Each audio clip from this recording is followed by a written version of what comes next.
In FeatureCAM 2014 R2, an improvement has been made to the workflow when designing machine simulation models. Machines with gang tooling support can now be more efficiently created with new changes to the tool location dialog box.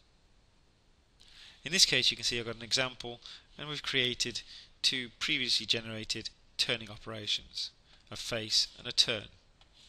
If I do a 3D simulation, you can see this is the shape of the component so far. I want to machine this with a machine that supports gang tooling, and I want to be able to simulate this with my machine simulation module. To do this, we need a machine, and we can access this by clicking on the folder icon in the HTML browser, and you can see here that I've opened a folder and I've got a file already pre-created. I'm going to make a copy of this just by doing a control and drag, and just renaming this. In this case, I'm just going to call this one example gang lathe. I can now drag and drop this into the FeatureCAM interface.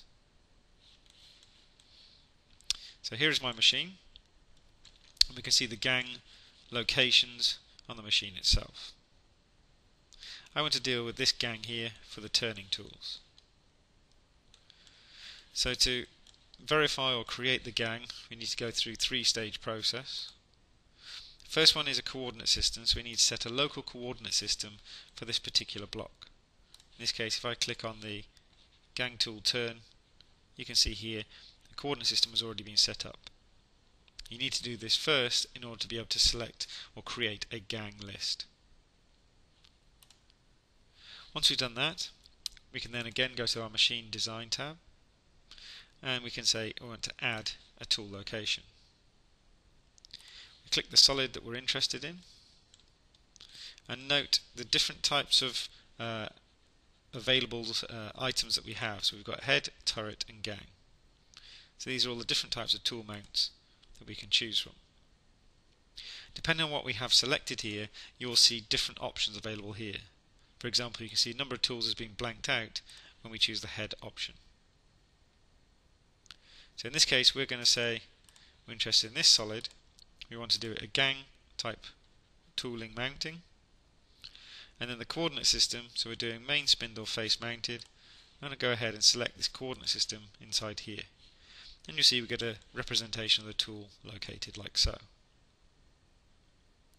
Once I've selected that, I can go to the Turning Turrets tab, and you can see here that I've got now a number of tools, so I'm going to enter 5 with a spacing of -25, which is the gap between these spaces.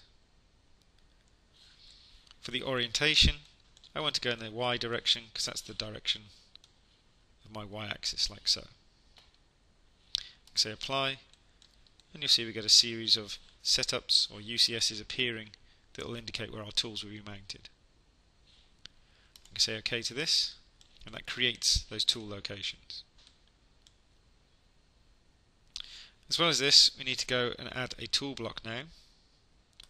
So the tool block, again, we've got these solids already pre-created.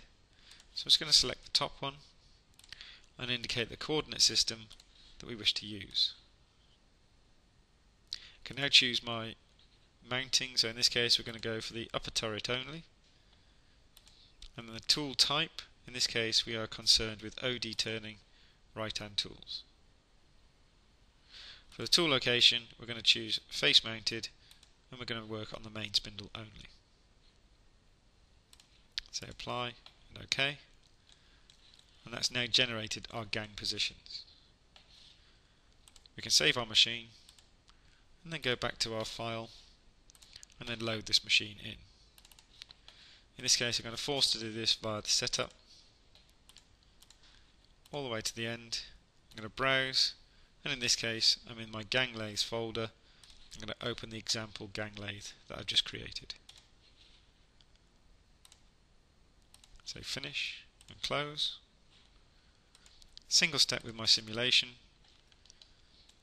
Zoom back, and you can now see I've got my two tools located in the gang.